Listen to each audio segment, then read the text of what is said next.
திருச்சபை ஊழியர் pastor Suri Stephen அவர்களை கர்த்தர் தெரிந்து கொண்டு கடந்த 25 வருடங்களாக பல்லாயிரக்கணக்கான மக்களுக்கு உபயோகப்படுத்தி வருகிறார். அவருடைய பாடல்கள், துதி ஆராதனைகள், தீர்க்க தரிசனங்கள் மற்றும் தேவ செய்தியின் மூலமாக பல ஜனங்கள் விடுதலையும் சுகத்தையும் பெற்று வருகிறார்கள். இம்மகத்தான ஊழியத்தை உங்கள் ஜெபத்தினால் தாங்குங்கள். நமக்கு இருக்கிற ஜீவன் நமக்கு பலன் அல்ல. நமக்கு இருக்கிற ஆஸ்தி, நம்முடைய செல்வாக்கு நமக்கு பலன் அல்ல. கர்த்தர் தான் நம்முடைய பலன். கர்த்தரையே தன்னுடைய நம்பிக்கையாக, தன்னுடைய பலனாக கொண்ட மனுஷன் பாக்கியவான். உன்னத தேவன் என்னோடு இருக்க பயப்படவே மாட்டேன். காருண்ய தேவன் என்னோடு, சத்தமா கரங்களை தட்டி உற்சாகமாய், கலங்கிடவே மாட்டேன், கலங்கிடவே மாட்டேன், கலங்கிடவே மாட்டேன். பாடுவோமா? கலங்கிடவே மாட்டேன், கலங்கிடவே மாட்டேன். கோலும் தடியும் தேற்றி நடத்துமே, கோலும் தடியும் தேற்றி நடத்துமே. கண்ணீரை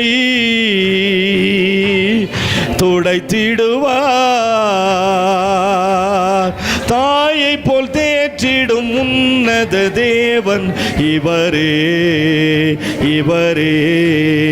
பயப்படவே மாட்டார், கைவிடவே மாட்டார், கைவிடவே மாட்டார், கைவிடவே மாட்டார், கைவிடவே மாட்டார், கைவிடவே மாட்டார். உன்னத தேவன் என்னோடு இருக்க பயப்படவே மாட்டேன். அல்லேலூயா. காருண்ய தேவன். கரங்களை தட்டி எல்லாரும் பயபக்தியோடு கண்களை மூடி கர்த்தருக்கு ஒப்புவித்து, உன் வழியை கர்த்தருக்கு ஒப்புவித்து அவர் மேல் நம்பிக்கையாரு. அவரே காரியத்தை வாய்க்க செய்வார். கைவிடவே மாட்டார், சோதனை சகிக்க பலன் என கழிப்பார், சோதனை சகிக்க பலன் என கழிப்பார். பலப்படுத்தும்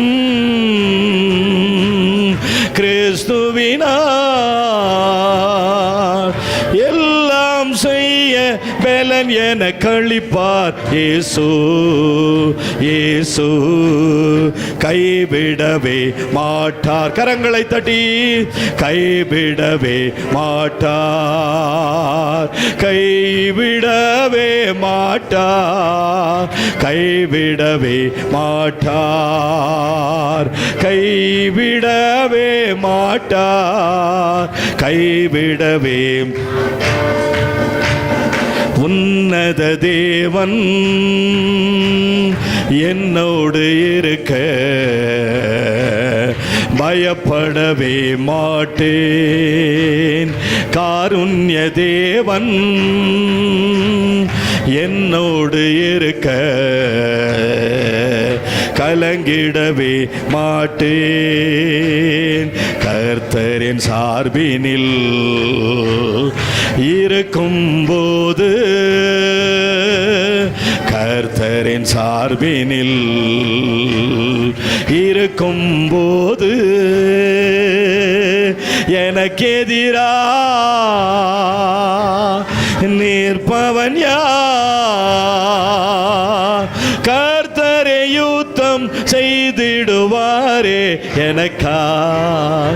எனக்காய் பயப்படவே மாட்டேன், பயப்படவே மாட்டேன், பயப்படவே மாட்டேன், பயப்படவே மாட்டேன். கரங்களை தட்டி பயப்படவே மாட்டேன், பயப்படவே மாட்டேன்.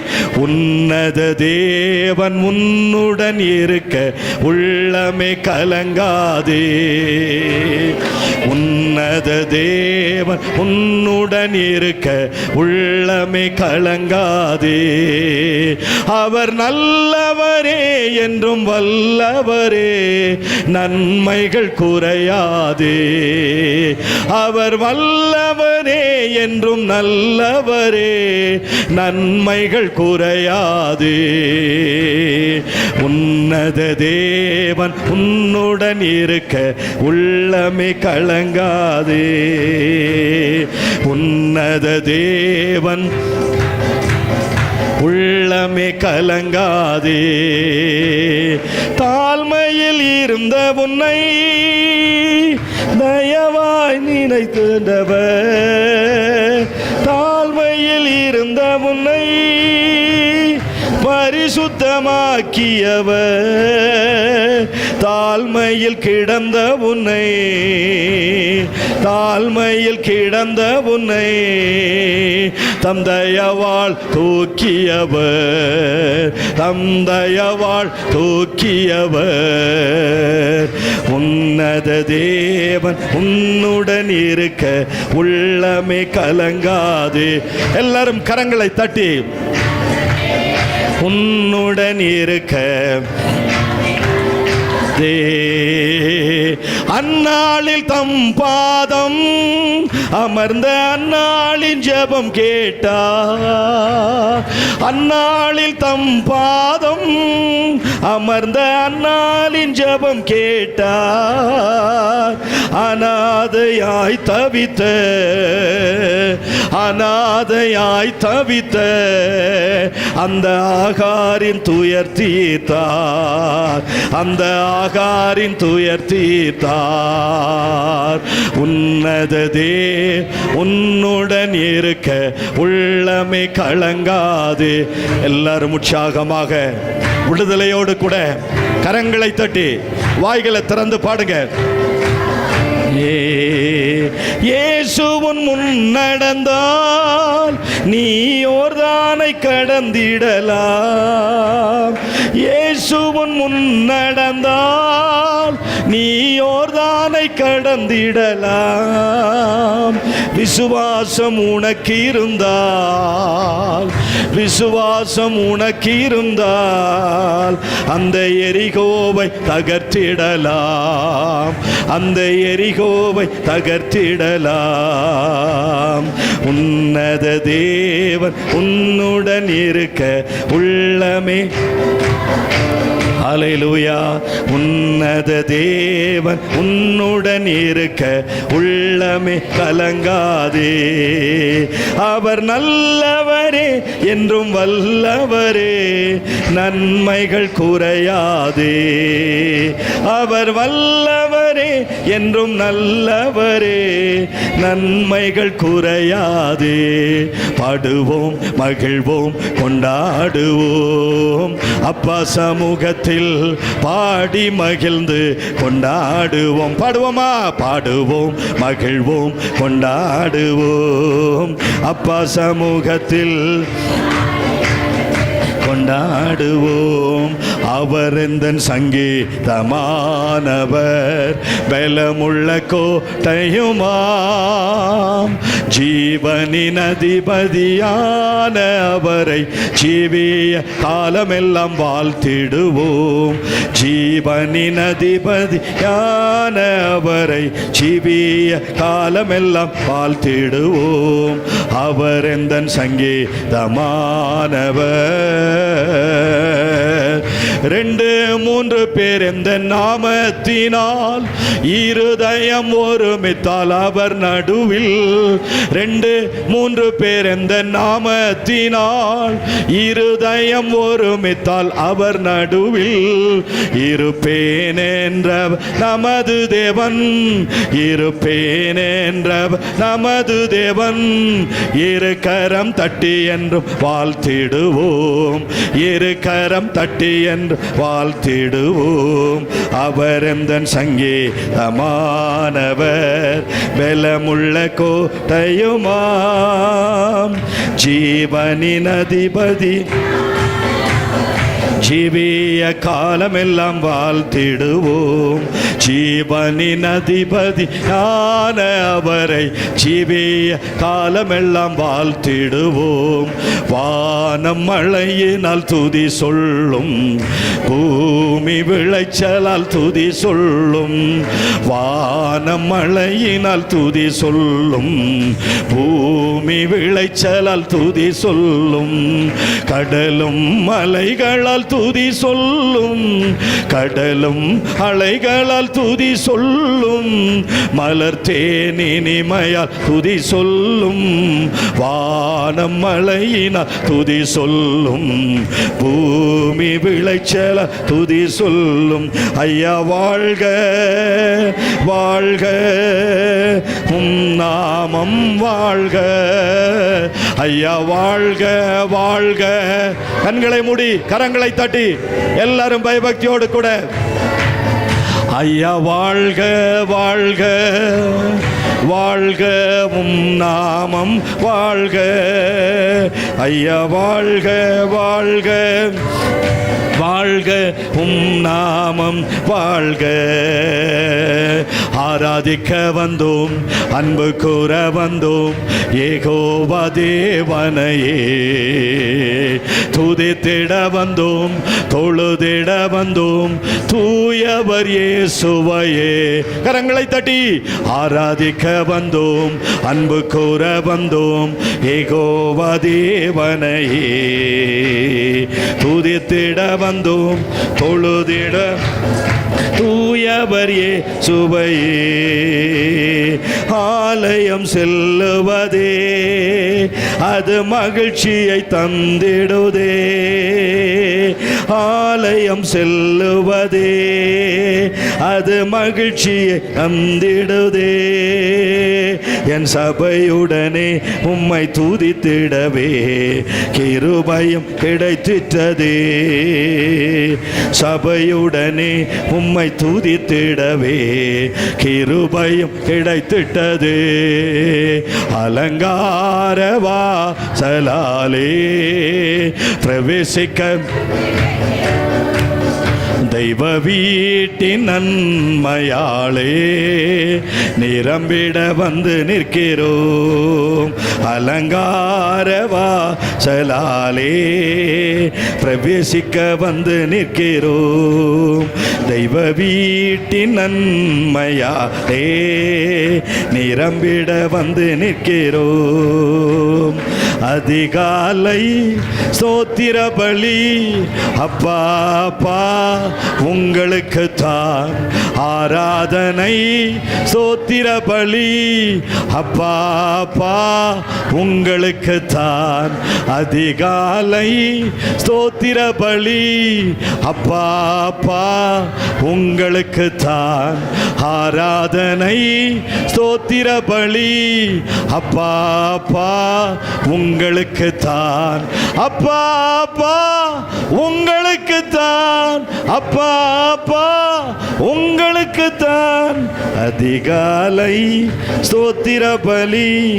அப்பா அப்பா உங்களுக்கு தான் ஆராதனை. ஸ்தோத்திர பலி அப்பா அப்பா உங்களுக்கு தான். அப்பாவும் கிருபைகளா என்னை காத்து கொண்டீரே. அப்பாவும் கிருபைகளால் என்னை அணைத்து கொண்டீரே.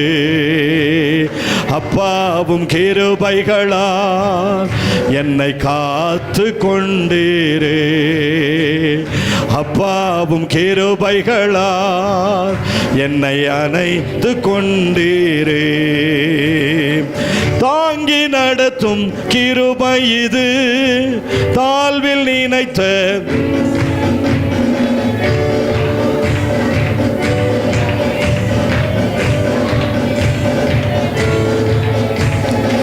தந்தையும் தாயும் கைவிட்டாலும் தயவாய் காக்கும் கிருபை இது.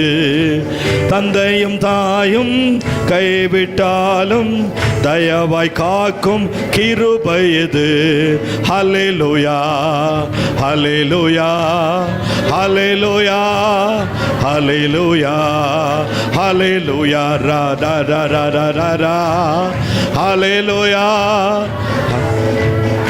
எந்த சூழ்நிலையும் அவர் அன்பினின்று என்னை பிரிக்காது காத்து கொள்வார். எந்த சூழ்நிலையும் அவர் அன்பினின்று என்னை பிரிக்காது காத்து கொள்வார். என்னை நம்பியவர் தந்த பொறுப்பதனை அவர் வரும் வரை காத்து கொள்வேன். என்னை நம்பியவர் தந்த பொறுப்பதனை அவர் வரும் வரை காத்து கொள்வேன். ஐயா வாழ்க வாழ்க வாழ்கவும் நாமம், வாழ்க வாழ்க வாழ்கவும் நாமம் வாழ்க. ஆனந்த துதி ஒளி கேட்கும், ஆடல் பாடல் சத்தமும் தோனிக்கும். ஆகாயவின் மீனா அவர் ஜனம் பெருகும், ஆண்டவர் வாக்கு பலிக்கும். ஆகாயவின் மீனா அவர் ஜனம் பெருகும், ஆண்டவர் வாக்கு பலிக்கும். ஆனந்த துதி ஒளி கேட்கும், ஆடல் பாடல் சத்தமும் தோனிக்கும். ஆகாயவின் மீனா அவர் ஜனம் பெருகும், ஆண்டவர் வாக்கு பலிக்கும். ஆகாயவின் மீனாய் ஆண்டவர் வாக்கு பலிக்கும். ஆனந்த களிப்புள்ள உதடுகளால் போற்றி புகழ்கின்றேன். ஆனந்த களிப்புள்ள உதடுகளால் போற்றி புகழ்கிறேன். அறுசுவை உணவு உண்பது போல் திருப்தி அடைகின்றேன். அறுசுவை உணவு உண்பது போல் திருப்தி அடைகின்றேன். தினமும் துதிக்கின்றேன். ஆனந்த களிப்புள்ள உதடுகளால் போற்றி புகழ்கின்றேன்.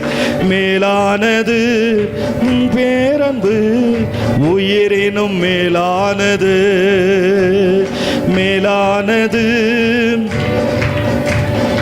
உயிரினும் மேலானது. உதடுகள் துதிக்கட்டும் நாளெல்லாம், உதடுகள் துதிக்கட்டும் உயிருள்ள நாளெல்லாம், உயிருள்ள நாளெல்லாம். ஆனந்த களிப்புள்ள உதடுகளால் போற்றி புகழ்கின்றேன். பாடுவோமா? ஆனந்த களிப்புள்ள உதடுகளால் போற்றி புகழ்கின்றேன். தேனினி மயிலும் இயேசுவின் நாமம் தேவிய மதுரமாமே. தேனினி மயிலும் இயேசுவின் நாமம் தேவிய மதுரமாமே. அதை தேடிய நாடி ஓடிய வருவாய். ஆமே. தேடிய நாடி ஓடிய வருவாய் திருச்சபையானோரே. ஹல்லேலூயா ஹல்லேலூயா.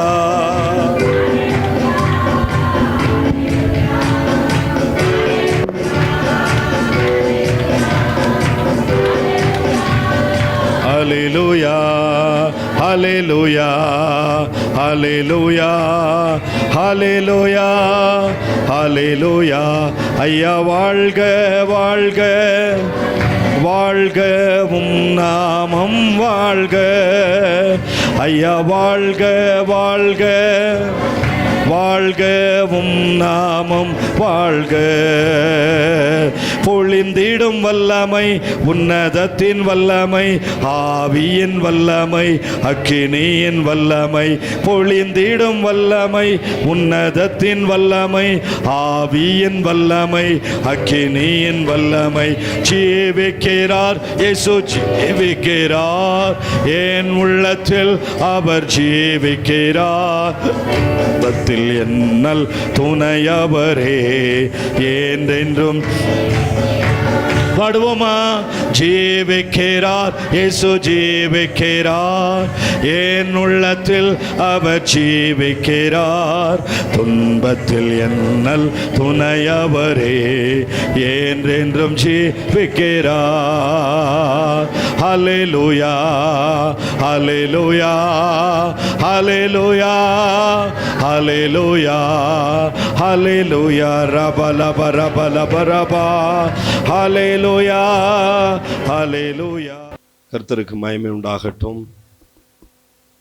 தேவனிடத்திலிருந்து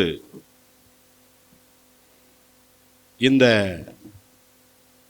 மார்ச் மாதம் நமக்கு ஆண்டவர் கொடுக்கக்கூடிய சகாயங்கள் என்கிற தலைப்பிலே நாம் தியானிக்க போகிறோம். நாம் 7ஆம் வசனத்தை வாசிக்கும்போது, கர்த்தர் என் பெலனும் என் கேடகமுமாயிருக்கிறார், என் இருதயம் அவரை நம்பியிருந்தது, நான் சகாயம் பெற்றேன். தாவீது கர்த்தரிடத்தில் பெரிய நம்பிக்கை வைத்திருக்கிறார். தன்னுடைய விசுவாசத்தை அவர் தனக்குத்தானே உறுதிப்படுத்திக் கொள்கிறார். நாம கூட தேவனிடத்தில் பெரிய நம்பிக்கை வைக்க வேண்டும். நம்மை சோர்விலிருந்து அல்லது அவிசுவாசத்திலிருந்து நம்மை எக்விப் பண்ணி கொள்ள வேண்டிய ஒரு தருணத்திலே நீங்களும் நானும் இருக்கிறோம். காரணம் என்ன? தாவீதுக்கு கர்த்தர் ஒரு மாபெரும் திட்டத்தை வைத்திருந்தார். தாவீதுக்கு இந்த திட்டத்தை குறித்ததான துவக்க கால புரிதல் இல்லை. ஆனால் விசுவாசத்தில் மெல்ல மெல்ல வளர்கிற போது அவர் தன்னை குறித்து ஒரு நோக்கத்தையும் ஒரு திட்டத்தையும் வைத்திருக்கிறார் என்று விளங்கி கொண்ட பின்பு, எனக்கு குறித்ததை அவர் நிறைவேற்றுகிறதுல அவர் வல்லமுள்ளவராக இருக்கிறார், அவர் சரியானவராக இருக்கிறார். இதை தாவீது முழுமையாக நம்புகிறதை நம்மால் இந்த வசனங்களை கொண்டு பார்க்க முடியும். தாவீதுக்கு கர்த்தருடைய சித்தத்தின் பிரகாரமாகவே எல்லாம் நடக்கிறது. தாவீதுக்கு மட்டுமல்ல, உலகத்தில் கிறிஸ்துவுக்காக வாழ்ந்த பரிசுத்தவான்களுடைய அனைவருடைய வாழ்க்கையிலும் கர்த்தருடைய சித்தமே நடைபெறுகிறது. இதை நாமும் கூட சந்தோஷமாக ஏற்றுக்கொள்ள வேண்டும். அவருடைய சித்தமில்லாத நேரத்தில் நம்முடைய முயற்சிகள் பயனற்று போகிறது. அவருடைய சித்தமில்லாத நேரத்தில் நம்முடைய காரியங்கள் கைகூடி வராமல் போகிறது. அவருடைய சித்தமில்லாத நேரத்தில் நம்முடைய ஜெபங்களுக்கு பதில் வராமல் போய்விடுகிறது. ஆனா தேவன் அதற்காக நம்ம மேல பிரியம் வைக்கல, அவர் சித்தம் வைக்கல, நம்முடைய ஜெபத்தை கேட்கலன்னு சொல்லி நாம அவிசுவாசப்பட்டுறக்கூடாது. வேதத்துல வாசிக்கிறோம், ஏற்ற காலத்துல உங்களை உயர்த்தும்படிக்கு அவருடைய பலத்த கரத்திற்குள்ளே அடங்கிருங்க. துரிதமாய் வருகிற ஆசீர்வாதம் சீக்கிரமா நம்மளை விட்டு போயிடுமா. அப்போ நீங்களும் நானும் நீண்ட நாள் கிறிஸ்தவர்களாக வாழ வேண்டும். நீண்ட நாட்கள் விசுவாசத்தின் பிள்ளைகளாக வாழ வேண்டும். ஒரு பாட்டு இருக்கு, காற்று வீசட்டும் கடல் பொங்கட்டும், காற்று வீசட்டும் கடல் பொங்கட்டும், எனது நங்கூரம் இயேசு இருக்கிறார், எனது நங்கூரம் இயேசு இருக்கிறார், பயப்பட மாட்டேன் நான் பயப்பட மாட்டேன், பயப்பட மாட்டேன், நான் பயப்பட மாட்டேன், இயேசு என்னோடு இருப்பதினால். கர்த்தருடைய பிள்ளைகள் சூழ்நிலைகளை பார்த்து பயப்படக்கூடாது. பிரச்சனைகள் வரும், மனம் கலங்கிவிடக்கூடாது. நம்முடைய ஜீவியத்தில் கர்த்தருடைய சித்தம் சரியான நேரத்தில் நிறைவேறும் என்கிற நம்பிக்கையோடு விசுவாசித்து அதற்காக நாம் கர்த்தரை துதிக்க வேண்டும். நாம் எதை செய்தாலும் நாம் துதிக்க ஆரம்பிச்சிடணும். எதை செய்தாலும் ஆண்டவருக்கு நன்றி சொல்ல ஆரம்பிச்சிடணும். பாருங்க, கர்த்தரை நம்புகிறவர்களுக்கு ஒரு நன்மையும் குறைவுபடாது. ஆகவே தாவீதினுடைய இருதயம் கர்த்தரை நம்பி இருந்தது. அவர் கர்த்தரிடத்திலே சகாயம் பெற்றார். தாவீது கர்த்தருடைய வல்லமையிலும் வாக்குத்தத்தத்திலும் செய்கையிலும் கிரியைகளிலும் அதிகமான விசுவாசத்தை உடையவராக இருந்தார். நீங்களும் நானும் இந்த முதல் தேதியில அந்த அனுபவத்திற்குள்ளாக வர வேண்டும். வாசிங்க, 6-7 வசனங்களை வாசிக்கலாமா? கர்த்தருக்கு ஸ்தோத்திரம், அவர் என் விண்ணப்பங்களின் சத்தத்தை கேட்டார். போதும். தேவனிடத்திலிருந்து வரக்கூடிய சகாயங்களிலே முதலாவது சகாயம் என்ன தெரியுங்களா? வாசிக்கிறோம் 28:6, அவர் என் விண்ணப்பங்களின் சத்தத்தை கேட்டார். அப்போ தாவீதுக்கு விண்ணப்பம் அல்ல, விண்ணப்பங்களாகவே இருந்தது. நம்முடைய எண்ணங்களிலே பலவிதமான யோசனைகள் பிறக்கும். அது ஒருவேளை நியாயமா இருக்கலாம், அநியாயமா இருக்கலாம், பேராசையா இருக்கலாம், அது ஜெபமாக கூட இருக்கலாம். ஆனால் கர்த்தர் எந்த சூழ்நிலையிலும் நீதியின் பக்கத்தில் தான் இருப்பார். அநீதியின் பக்கத்திற்கு செல்லவே மாட்டார். யாரெல்லாமோ தகாத விதமா ஜெபம் பண்றாங்க, அப்படிதானே? நாம யாக்கோபுல வாசிக்கிறோம் 4ஆம் அதிகாரம் 4ஆம் வசனத்தை வாசிப்பாருங்க. 3லிருந்து வாசிக்க கேட்போம். யாக்கோபு 4ஆம் அதிகாரம் 3ஆம் வசனத்திலிருந்து வாசிக்கலாம். நீங்கள் விண்ணப்பம் பண்ணியும், பாருங்க, அவர்களுடைய இச்சைகளை நிறைவேற்றும்படி அந்த இச்சைகளை செலவழிக்க வேண்டும் என்று தகாத விதமாக விண்ணப்பங்களை பண்ணுகிறதுனால் பெற்றுக்கொள்ளாமல் இருக்கிறீர்கள். தகாத விதமாக விண்ணப்பங்களை பண்ணுகிறது, இச்சைகளை தவறான விதத்தில் செலவழிக்க வேண்டும் என்று சொல்லி. தேவன் இச்சைகளின் தேவன் அல்ல. அந்த இச்சைகள் எல்லாம் பிதாவினால் உண்டானதல்ல. உலகம், அதன் ஆசை இச்சைகள் எல்லாம் யாரால் உண்டானது? பிசாசினால் உண்டானது, உலகத்தினால் உண்டானது என்று நாம் வேதத்திலே வாசிக்கிறோம். ஆகவே தாவீதுக்கு விண்ணப்பம் அல்ல, விண்ணப்பங்கள் இருந்தது. ஒரு பக்தன் பாடுகிறார் இல்லையா? விண்ணப்பத்தை கேட்பவரே, என் கண்ணீரை காண்பவரே, சுகம் தருபவரே, ஸ்தோத்திரம் ஏசையா. நம்முடைய விண்ணப்பங்களுக்கு அவர் கட்டாயம் பதில் தருவார். நீங்க எதற்காக ஜெபித்தாலும் எல்லாமே அவருடைய கணக்கில் இருக்கிறது. ஆனால் அவைகள் எல்லாம் ஃபில்டர் செய்யப்படுகிறது, வடிகட்டப்படுகிறது. எப்படி ஒரு டீ, நாம் அருந்துகிற ஒரு தேநீரை சுகர் போடுறோம், சர்க்கரை போடுறோம், டீ தூள் போடுறோம், நல்லா கொதிக்குது, சர்க்கரை கரையுது, டீ தூள் கொதிக்குது. கொதிச்ச உடனே அது அப்படியே டம்ளர்ல ஊற்றி குடிக்கிறது இல்லை, அப்படிதானே?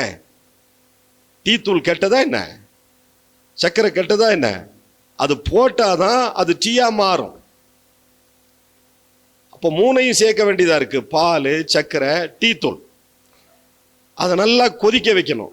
கொதிக்க வைக்கிறது கூட தேவன் பாருங்க, அதை கூட ஒரு ஞானத்தை கொடுத்துருக்கிறார். பாலை ஊத்திட்டு சர்க்கரை போட்டுட்டு டீ தூளை போட்டுட்டு கலக்கி அப்படியே குடிக்க முடியாது, அது கொதிக்க வைக்கணும். அது கொதிக்க வச்சாதான் சர்க்கரை கரையும், அது கொதிச்சாதான் டீ தூள் வேகும், பாயில் ஆகும். அப்ப இந்த 3ம் கூட்டுக்கலவையா மாறுறதுக்கு அப்புறம் ஏன் அதை வடிகட்டுறோம்? அப்படியே குடிக்கலாமே. சரி, அது தீங்கில்ல தானே, ஏன் அப்போ வடிகட்டணும்? வடிகட்டினாதான் அது தேநீர், வடிகட்டினாதான் அது சுவை, வடிகட்டினாதான் அது மனம், வடிகட்டினாதான் அது மனசுக்கு அல்லது உடலுக்கு அது ஒரு விதமான ஒரு கிளர்ச்சி, ஒரு உற்சாகத்தை கொடுக்கிறது. அதே மாதிரி தான் தேவனுடைய பார்வையில நல்ல ஜெபங்கள் இருக்கிறது, தகாத விண்ணப்பங்களும் இருக்கிறது. ஆனால் நல்ல விண்ணப்பங்கள் தேவனுடைய சமூகத்தில் எட்டுகிறது. தேவன் அதற்கு ஒரு வடிகட்டியை வைத்திருக்கிறார், ஒவ்வொன்றா ரிலீஸ் பண்றார். நீங்க 10 விண்ணப்பங்களை வைப்பீங்க, அந்த 10க்கும் தேவன் உடனடியாக பதில் கொடுக்கறது இல்லை, ஃபில்டர் பண்றாரு. அது எப்ப கொடுக்கணும், எங்க கொடுக்கணும், எந்த நேரத்தில் கொடுக்கணும்னு அவருக்கு தெரியும். அந்த விண்ணப்பங்களின் சத்தத்தை ஆண்டவர் கேட்கிறார். பரிசுத்த வேதாகமத்தில் பூமியில முதலாவதாக யாருடைய சத்தத்தை ஆண்டவர் கேட்டார்னு சொல்ல முடியுமா? இல்ல, சொல்லுங்க. குழந்தை பருவத்தில் சொல்லுங்க. குழந்தை இஸ்மவேல் என்கிற குழந்தையினுடைய சத்தத்தை வனாந்திரத்துல அந்த சத்தத்தை கேட்டாராம். கூப்பிடுறது வேற, சத்தத்தை கேட்கறது வேற. அந்த குழந்தை அழுகிற சத்தத்தை ஆண்டவர் கேட்கிறார். ஆபேலுடைய சத்தம் தேவனை நோக்கி கூப்பிடுச்சு. ஆனா அந்த குழந்தையினுடைய அழுகை சத்தத்தை கர்த்தர் கேட்டார் என்று அப்படியே வசனம் இருக்கும். ஆபேலை குறித்து சொல்லும்போது, என்ன செய்தாய், உன் சகோதரனுடைய இரத்தத்தினுடைய சத்தம் என்னை நோக்கி கூப்பிடுகிறது. இரத்தத்தின் சத்தம், இரத்தத்தின் சத்தம் கூட பூமியிலிருந்து தேவனை நோக்கி கூப்பிட முடியும். ஆனா குழந்தையினுடைய அழுகையின் சத்தத்தை அவர் கேட்டார் என்று இஸ்மவேலை பற்றி போடப்பட்டிருக்கு. எனக்கு ரொம்ப ஆச்சரியமா இருக்கு. இஸ்மவேல் அது ஒரு குழந்தையாகத்தான் பார்க்க முடிந்தது. அந்த குழந்தை தண்ணீருக்காக, பசிக்காக, தாயினுடைய அரவணைப்புக்காக அது சத்தமிடுகிறது. லூக்கா 11:13 சொல்கிறது, பொல்லாதவர்களாகிய நீங்கள் உங்கள் பிள்ளைகளுக்கு நல்ல ஈவுகளை கொடுக்க அறிந்திருக்கும் போது பரலோகத்தில் இருக்கிற பிதாவானவர் தம்மிடத்தில் வேண்டிக் கொள்கிறவர்களுக்கு கொடுப்பது தாய்கிட்ட இல்லை. அந்த குழந்தைய பாலூட்டவோ, அந்த குழந்தையினுடைய பசி ஆற்றவோ, அந்த குழந்தைக்கு தண்ணீரை கொடுக்கவோ, அப்பத்தை கொடுக்கவோ தாயின் இடத்துல ஒண்ணுமே இல்லை. ஏன்னா ஆபிரகாம் கொடுத்து அனுப்பினது கொஞ்சம் தான், அது தீர்ந்து போச்சு. அவள் அந்த வனாந்திரத்தில் அலைந்து திரிந்தாள் என்று வேதத்தில் நாம் வாசிக்கிறோம். கர்த்தருடைய பிள்ளைகளே, பரிசுத்த வேதாகமத்தில் குழந்தையினுடைய சத்தத்தை தான் ஆண்டவர் முதலாவது கேட்டார். அப்போ தாவீதுக்கு விண்ணப்பங்கள் நிறைய இருந்தது. அவர் சொல்றாரு, என் விண்ணப்பங்களின் சத்தத்தை அவர் கேட்டார். நம்முடைய விண்ணப்பங்களின் சத்தத்தை அவர் கேட்பார். கர்த்தருடைய பிள்ளைகள், நாம சத்தத்தை உயர்த்தணும், அவரை நோக்கி உரத்த குரல்ல சொல்லணும். உரத்த குரலில் நன்றி பாடல் பாடி மகிழ்கிறேன் என்று ஒரு பாடல் ஒன்று இருக்கிறது. அவர் என் விண்ணப்பங்களின் சத்தத்தை கேட்டார். அடுத்தது என்ன சொல்லப்பட்டிருக்கிறது? 28ஆம் அதிகாரம் 7ஆம் வசனம் சொல்லுகிறது, கர்த்தர் என் பெலன். ஆண்டவர் நம்முடைய பெலன். நமக்கு இருக்கிற ஜீவன் நமக்கு பெலன் அல்ல. நமக்கு இருக்கிற ஆஸ்தி, நம்முடைய செல்வாக்கு நமக்கு பெலன் அல்ல. கர்த்தர் தான் நம்முடைய பெலன். கர்த்தரையே தன்னுடைய நம்பிக்கையாக, தன்னுடைய பெலனாக கொண்ட மனுஷன் பாக்கியவான். ஒரு பாட்டு ஒன்று இருக்கு இல்லையா?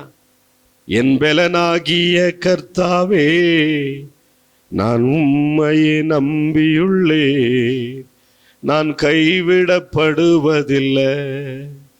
என் பெலனாகிய கர்த்தாவே, நான் உம்மையே நம்பியுள்ளேன், நான் கைவிடப்படுவதில்லை, நான் கைவிடப்படுவதில்லை. 91ஆம் சங்கீதத்தில் தாவீது தன்னுடைய ராஜ்யபாரத்தை சாமுவேலிடத்துல கொடுக்க முயற்சிக்கிறார். தன்னுடைய சிங்காசனத்துல சாலமோனை உட்கார வைக்கணும் என்பது தாவீதுனுடைய விருப்பம். ஆனா தன்னை போல நிர்வாகம் செய்வாரா?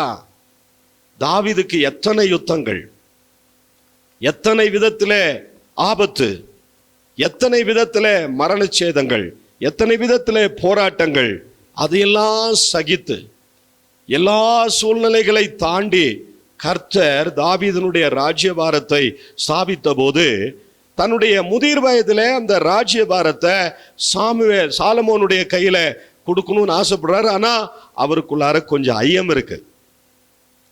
இவன் சின்ன பையனா இருக்கானே, இளம் வாலிபனா இருக்கிறானே, இவ்வளவு திரளான ஜனக்கூட்டத்தை எப்படி நடத்த முடியும், எப்படி நிர்வாகம் பண்ண முடியும்னு ஒரு ஐயம் இருந்த போதுதான் அந்த கான்வர்சேஷன்ல சாலமோனுக்கு தாவீது சொல்ற ஒரு வார்த்தை, உன்னுடைய பலனோ ஞானமோ அறிவோ திறமையோ ஒண்ணுமே கிடையாது, உன்னதமானவருடைய மறைவில் நீ மறைந்து கொண்டால் சர்வ வல்லவருடைய நிழலில் நீ தங்க முடியும் என்று சொல்லுகிறார்.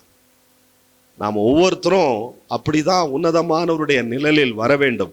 சங்கீதம் 91:1 சொல்கிறது, உன்னதமானவரின் மறைவில் இருக்கிறவன், உன்னதமானவருடைய மறைவிலே நாம் வந்துவிட்டால் அதுதான் நமக்கு பலன். அந்த சர்வ வல்லவருடைய நிழல் இருக்கு பாருங்க, அதுதான் நமக்கு ஒரு மிகப்பெரிய பாதுகாப்பு. இங்கே சொல்லப்பட்டிருக்கிறது, அவர் என் பலனாக இருக்கிறார். இந்த மாதம் முழுவதும் சொல்லணும், கர்த்தரே என் பலன், கர்த்தரே என் பலன், எதற்கும் அஞ்சிடேன், ஜெயம் கொடுக்கும் தேவனுக்கு கோடி கோடி ஸ்தோத்திரம், வாழ்வழிக்கும் இயேசு ராஜாவுக்கு வாழ்நாள் எல்லாம் ஸ்தோத்திரம். 28:7 சொல்லுகிறது, அவர் என்னுடைய கேடகமாக இருக்கிறார். 28-26-8 கூட வாசிச்சிருங்க.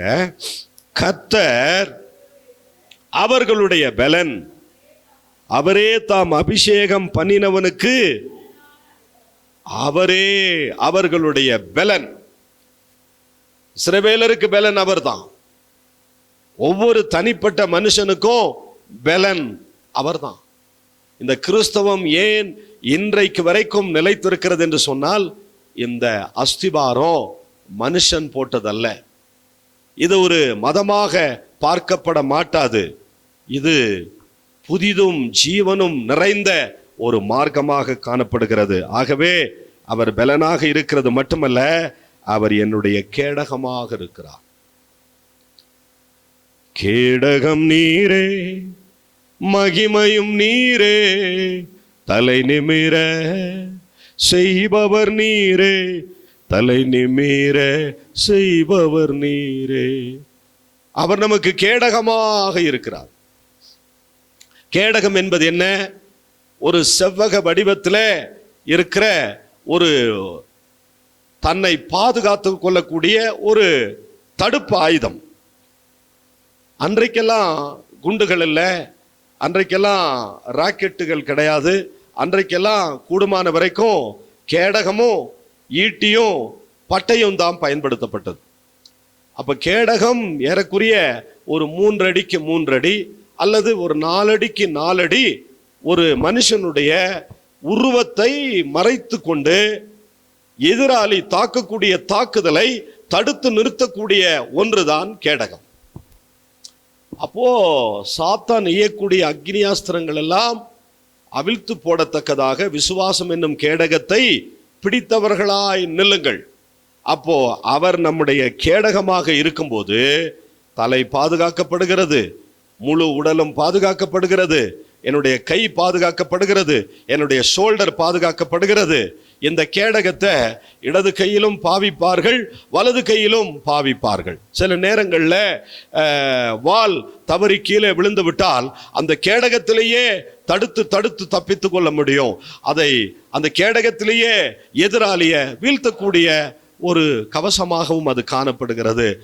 ஒவ்வொரு நாளும் நாம் கண் விழிப்பது, ஜீவனோடு இருப்பது ஆண்டவருடைய பார்வையிலே அவர் நமக்கு கொடுத்த பெரிய சகாயம், பெரிய ஈவு. ஒரு பக்தன் பாடுகிறார், காலையில் எழுவதும் கர்த்தரை துதிப்பதும், மாலையில் காப்புடன் இல்லம் வருவதும் கிருபையே. காலையில் எழுவதும் கர்த்தரை துதிப்பதும், மாலையில் காப்புடன் இல்லம் வருவதும் கிருபையே. போக்கிலும் வரத்திலும் தொலைதூர பயணத்திலும், போக்கிலும் வரத்திலும் தொலைதூர பயணத்திலும், பாதம் கல்லிலே இடராமல் காப்பதும் கிருபையே. அவர் நமக்கு சகாயர். 28ஆம் அதிகாரம் 9ஆம் வசனத்தை வாசித்து பாருங்கள். தேவரீர் உமது ஜனத்தை ரட்சித்து. அப்ப அவர் நம்முடைய ரட்சிப்பாக இருக்கிறார். ரட்சிக்கப்பட்ட ஜனமே உனக்கு ஒப்பானவன் யார்? ரட்சிப்பு எவ்வளவு மகத்தானது தெரியுங்களா? பாவிகளை ரட்சிக்க கிறிஸ்தேசு உலகத்திற்கு வந்தாராம். அவர் மாத்திரம் நம்மளை தேடி வந்திருக்கலன்னா நம்ம எங்கே இருந்திருப்போம்? நரகத்தில் இருந்திருப்போம். ஒரு பக்தன் சொல்லுகிறார், நீர் என்னை தேடி வராதிருந்தால் அக்கினைகள் நான் அடைந்திருப்பேன். நீர் என்னை தேடி வராதிருந்தால் அக்கினைகள் நான் அடைந்திருப்பேன். 6வதாக, அவரே என் ஆசீர்வாதம். 9ஆம் வசனத்தினுடைய 2வது வரி சொல்கிறது, உமது சுதந்திரத்தை ஆசீர்வதி. கர்த்தர் உங்களுடைய சுதந்திரத்தை ஆசீர்வதிப்பார். சுதந்திரம் என்பது என்ன? தேவன் நமக்கு கொடுத்திருக்கிற ஆவிக்குரிய மேன்மை, தேவன் நமக்கு கொடுத்திருக்கிற ஆவிக்குரிய வாழ்க்கை, தேவன் நமக்கு கொடுத்திருக்கிற பூர்வீகங்கள், தேவன் நமக்கு கொடுத்திருக்கிற கர்ப்பத்தின் கனிகள். பிள்ளைகளின் பிள்ளைகளை நீ காண்பாய் என்பது தேவனுடைய வார்த்தையாக இருக்கிறது. நம்முடைய சுதந்திரத்தை அவர் ஆசீர்வதிப்பார். உன் சந்ததியின் மேல் என் ஆவியையும் உன் சந்தானத்தின் மேல் என் ஆசீர்வாதத்தையும் ஊற்றுவேன் என்று சொன்னார். நம்முடைய தலைமுறையில ஆண்டவரை தேடுகிற சந்ததி கட்டாயம் நாம் மரித்தாலும் அது தொடர வேண்டும். அந்த பொக்கிஷத்தை தேவனுடைய வசனத்தின் வழியாக நம்முடைய சந்ததிக்கு நாம் வைத்து வைக்க வேண்டும். தேவனுடைய பிள்ளைகளை, நம்முடைய சுதந்திரத்தை தேவன் ஆசீர்வதிக்கணும். நம்முடைய சந்ததியை கர்த்தர் ஆசீர்வதிக்கணும். அப்போ பிள்ளைங்க கர்த்தருக்கு பயப்படுற மாதிரியே பெற்றோருக்கு பயப்படுவாங்க. இன்னைக்கு பிள்ளைகள் பெற்றோருக்கு பயப்படுறதில்ல. பிள்ளைங்க பாருங்க, பெற்றோர் நம்பி அவங்கள கல்லூரிக்கு அனுப்புறாங்க, பெற்றோர் நம்பி அவங்கள பள்ளிக்கூடத்துக்கு அனுப்புறாங்க. ஆனா பிள்ளைகள் தங்களுடைய சுதந்திரம், தங்களுக்கு ஒரு மன விருப்பம் நிறைவேற்ற வேண்டும், தவறாக செலவழிக்க வேண்டும் என்று சொல்லி அவர்கள் கடைசியில பெற்றோருக்கு மனநோவா மாறிடுறாங்க. அந்த பிள்ளையினுடைய வாழ்க்கை பாதிக்கப்படும் போது, அவளுடைய எதிர்காலம் சரியாக அமையாத போது பெற்றோர் தான் ரொம்ப தாக்கப்படுறாங்க. என கேட்கிற கர்த்தருடைய பிள்ளைகளே, நம்முடைய சுதந்திரத்தை கர்த்தர் ஆசீர்வதிப்பார். கடைசியாக இந்த 9ஆம் வசனத்தை வாசிக்கும் போது, அவர்களை போஷித்து அவர்களை என்றென்றைக்கும் உயர்த்தி அருளும். அவரே என்னுடைய போஷிப்பாக இருக்கிறார், அவரே என்னுடைய போஜனமாக இருக்கிறார். இன்னும் சொல்லணும்னா அவரே என்னுடைய ஆதரவாக இருக்கிறார். சங்கீதம் 34:10 சொல்கிறது, சிங்கக்குட்டிகள் தாழ்ச்சி அடைந்து பட்டினியா இருக்கும், கர்த்தரை தேடுகிறவர்களுக்கு ஒரு நன்மையும் குறைபடாது. 37ஆம் சங்கீதத்தினுடைய 25ஆம் வசனத்தை வாசித்து பார்த்தால், நான் இளைஞனாயிருந்தேன், முதிர் வயதும் உள்ளவனும் ஆனேன், நீதிமான் கைவிடப்பட்டதையும் அவன் சந்ததி அப்பத்திற்காக இறந்து திரிகிறதையும் நான் கண்டதில்லை. நம்முடைய சந்ததிக்கு தேவன் அப்படி ஒரு ஆசீர்வாதத்தை கொடுக்கணும். உணவு கஷ்டம் என்பது வரவே கூடாது. உணவு பஞ்சம் என்பது வரவே கூடாது. அவரே நம்முடைய போஜனமும் நம்முடைய ஆதரவாக இருக்கிறார். இது எப்படி முடிக்கிறார் பாருங்க. தேவரீர் உமது ஜனத்தை ரட்சித்து உமது சுதந்திரத்தை ஆசீர்வதியும், அவர்களை போஷித்து அவர்களை என்றென்றைக்கும் உயர்த்தி அருளும். ஆண்டவர் நம்மளை போஷித்து எப்போவுமே நமக்கு ஆதரவாக இருந்து நம்மை உயர்த்துவதில் தான் அவருக்கு ரொம்ப ரொம்ப பிரியம். நம்ம தாழ்ந்து போகிறதுல, கெட்டு போகிறதுல, தரித்திரம் அடைகிறதுல அவர் விரும்புறதே கிடையாது. ஒன்றை கவனிக்க வேண்டும், அவர் ஐஸ்வர்யம் அடைய செய்கிறவரும் தரித்திரம் உண்டு பண்ணுகிறவருமாய் இருக்கிறார். அவருடைய சித்தத்தின்படி செய்தால் நம்மை ஐஸ்வர்யம் அடைய செய்வார். நாம எதை குறித்தாகிலும் பெருமை பாராட்டி கொண்டிருப்போமானால் அவர் நம்மை தரித்திரம் அடைய செய்யவும் அவர் போதுமானவராக இருக்கிறார். நீங்க வீட்டில் நேரம் கிடைக்கும் போது உபாகமம் 28ஆம் அதிகாரத்தை வாசிச்சு பாருங்க. அதுல எல்லாமே சொல்லப்பட்டிருக்கு. ஆசீர்வாதமும் கூறப்பட்டிருக்கிறது, சாபமும் கூறப்பட்டிருக்கிறது.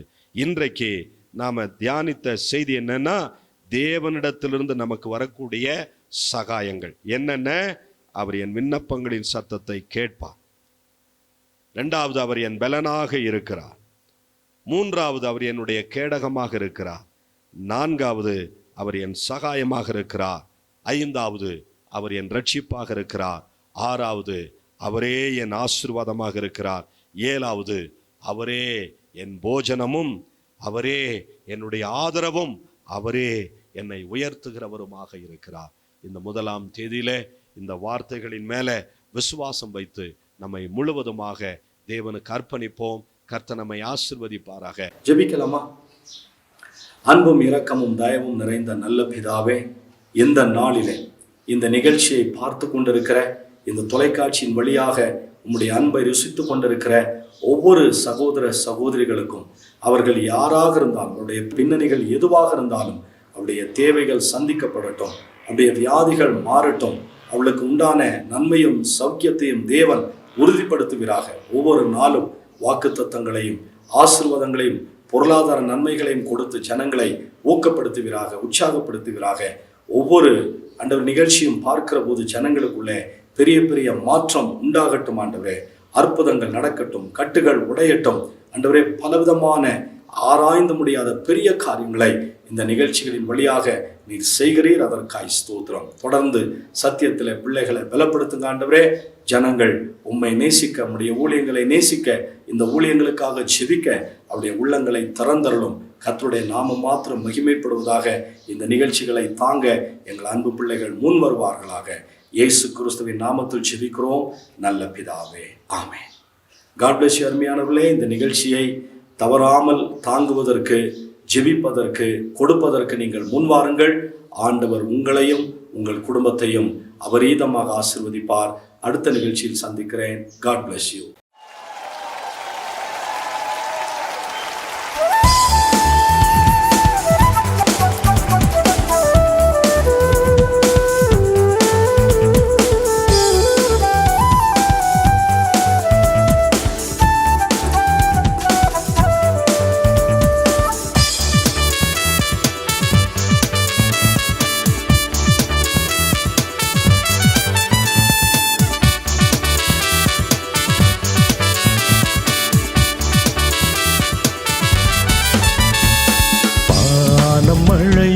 துதி சொல்லும், பூமி விளைச்சலால் துதி சொல்லும். வானம் மழையினால் துதி சொல்லும், பூமி விளைச்சலால் துதி சொல்லும். கடலும் மலைகளால் துதி சொல்லும், கடலும் மலைகளால் துதி சொல்லும். மலர்த்தேன் இனிமையால் துதி சொல்லும், வானம் மழையினால் துதி சொல்லும், பூமி விளைச்சலால் துதி சொல்லும்.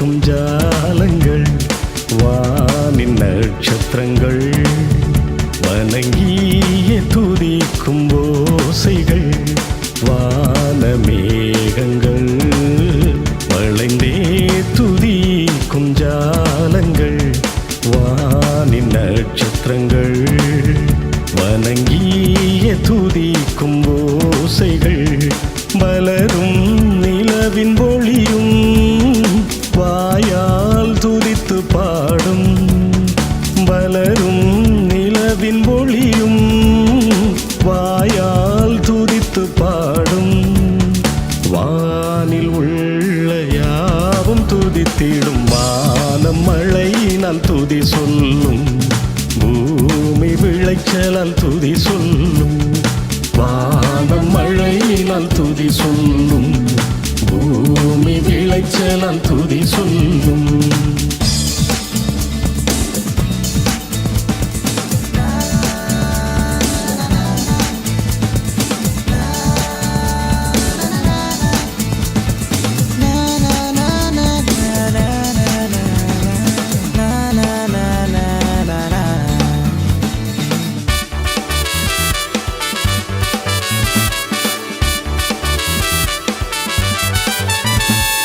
பர்வத மலைகள் பனித்துளியாய் விழும் துதி பலிகள், படரும் பாறைகள் இசைந்தே செலுத்தும் மகிமைகள், பர்வத மலைகள் பனித்துளியாய் விழும் துதி பலிகள், படரும் பாறைகள் இசைந்தே செலுத்தும் மகிமைகள், பரந்த சமுத்திரங்கள் பரமன் அழகை பாடும், பரந்த சமுத்திரங்கள் பரமன் அழகை பாடும், பாரில் உள்ள யாவும் துதித்திடும், வானம் மழையினால் துதி சொல்லும், பூமி விளைச்சலால் துதி சொல்லும், வானம் மழையினால் துதி சொல்லும், பூமி விளைச்சலால் துதி சொல்லும்.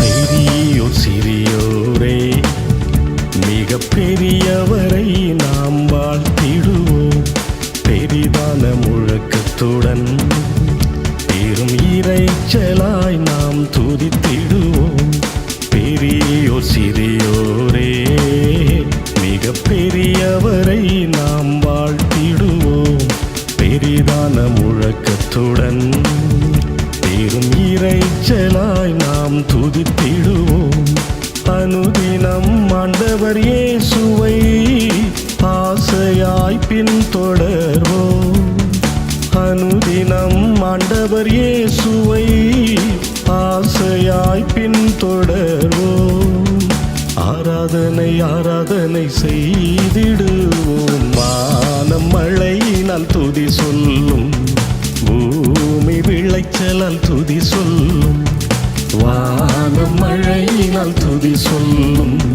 பூமி விளைச்சலால் துதி சொல்லும், கடலும் மலைகளால் துதி சொல்லும், கடலும் மலைகளால் துதி சொல்லும், மலர்த்தேன் இனிமையால் துதி சொல்லும், வானம் மழையினால் துதி சொல்லும், பூமி விளைச்சலால் துதி சொல்லும்.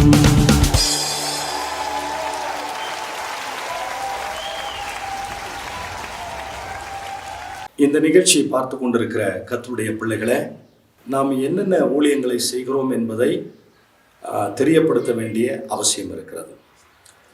இந்த ஊழியம் 10ஓடு 11ஆக இருக்காது என்பதை உங்களுக்கு நான் தெரியப்படுத்த விரும்புகிறேன்.